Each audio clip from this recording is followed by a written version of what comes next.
प्रभु रामचंद्र कह गए सिया से,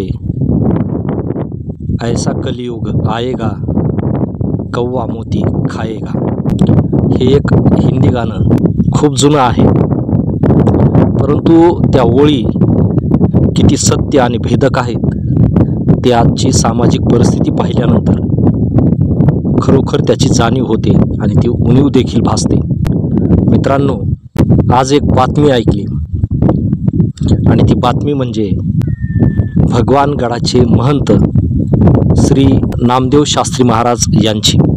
राज्याचे मंत्री धनंजय मुंडे यांनी त्यांची भेट घेतली आणि त्यांनी जातीय वाद होतोय या विषयावर जे मत व्यक्त केलं आणि त्यांनी स्वर्गीय संतोष देशमुख यांच्या प्रकरणाशी संबंधित जो खंडणीचा प्रकार आहे आणि त्या खंडणीमध्ये जी संघटित गुन्हेगारी आहे त्याचं एक प्रकारे समर्थन केलं.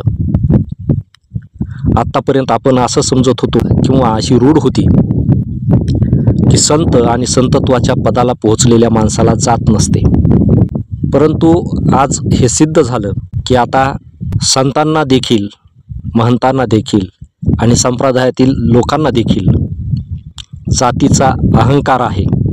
कारण या क्षेत्रातील माणसाकडे पाहिल्यानंतर त्यांचा जात, धर्म, प्रपंच या गोष्टीविषयीचे सर्व अवगुण गळून पडलेले असतात. ही एक लोकांची त्यांच्याकडे पाहण्याची भावना होती.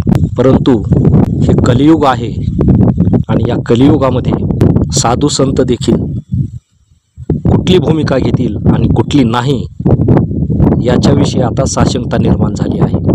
आणि खरोखर यापुढे जर गुन्हेगाराला शिक्षा द्यायची असेल, गुन्हेगाराला गुन्हेगार म्हणायचं नसेल, तर खरोखरच ही खूप चिंतेची बाब आहे. आणि यापुढे कदाचित घटनात्मक न्यायव्यवस्था यांची देखील गरज राहणार नाही.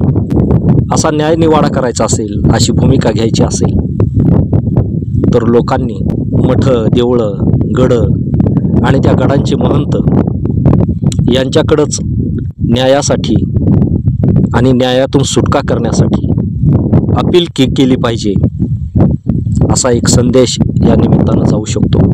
आणि मग अशी जर परिस्थिती राहिली तर यापुढे गोरगरीब लोक, अत्याचारानं पीडित झालेली लोक, धनदांडग्यांच्या दहशतीखाली दबलेली लोक यांनी न्याय मागावा की नाही मागावा आणि त्यांनी हे अत्याचार सहनच करीत राहावे की आणखी काय करावं याची उत्तरं आता शोधणं आणि ती मिळविणं कठीण झालं आहे. शेवटी याचा निष्कर्ष काय, तर सत्य नेहमी दुबळं असतं आणि असत्य नेहमीच वरचढ ठरतं, हेच या सर्व प्रकरणावरून सिद्ध झालेलं आहे. शेवटी सत्ता संपत्ती याचा विजय होतो आणि सत्य हे दुबळं ठरल्यामुळं ते अडगळीला पडतं, त्याच्याकडे कुणीही लक्ष द्यायला तयार होत नाही.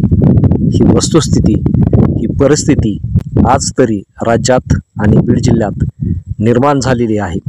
असत्याचं तोंड मोठं आणि सत्याचं तोंड लहान अशा मनस्थितीत आज सर्व समाज, सर्व व्यवस्था आणि त्या व्यवस्थेला दिशा देणारे लोक अशा भूमिका घेऊ लागलेले आहेत. शेवटी या सर्व प्रकारावरून जे विदारक चित्र दिसतंय, जाणवतंय ते एवढंच की देश आणि देशाची व्यवस्था घटनात्मक पद्धतीनं चालू न द्यायची आणि अराजकतेचं राज्य, विध्वंसाचं राज्य निर्माण करण्यासाठी आणि संपत्तीच्या जोरावर इथे हुकुमशाही प्रस्थापित करण्यासाठी अशा शक्तींचा उदय होतोय. आणि या शक्तीला रोखण्याचं काम धर्माचं काम करणारे, धर्म संस्थापनेसाठी, धर्माच्या रक्षणासाठी, सत्यधर्माच्या संरक्षणासाठी ज्यांचं काम असायला हवं असे साधू संत महंतच जर असत्याच्या बाजूने उभे राहिले तर मग धर्म टिकायचा कसा, धर्माचं संरक्षण व्हायचं कसं आणि सत्य जोपासलं जायचं कसं असे प्रश्न या ठिकाणी उपस्थित होतात। आणि मग आपण ज्या वल्गना करतो, सत्याचा विजय होतो, सत्याचा विजय होतो, या ठिकाणी तर सत्याच्या बाजूनं कुणी दिसत नाही। शेवटी असत्याच्याच बाजूने जर आपण सर्व जाणार असू, सत्यधर्माचं, सत्य संरक्षणाचं वल्कलं खांद्यावर घ्यायचं कोणी, हा गंभीर प्रश्न आज निर्माण झालेला आहे। मित्रांनो, सर्व कठीण आहे।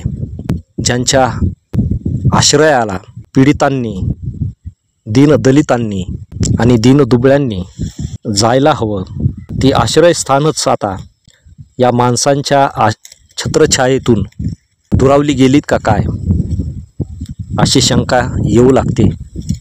नामदेवांचा संप्रदाय, तुकोबांचा संप्रदाय, ज्ञानोबांचा संप्रदाय जर असा रसातळाला जाऊ लागला तर त्या संप्रदायाची अवकळा किती वाईट परिस्थितीतून जात आहे हेही या निमित्तानं दिसून आलं, दिसून येत आहे।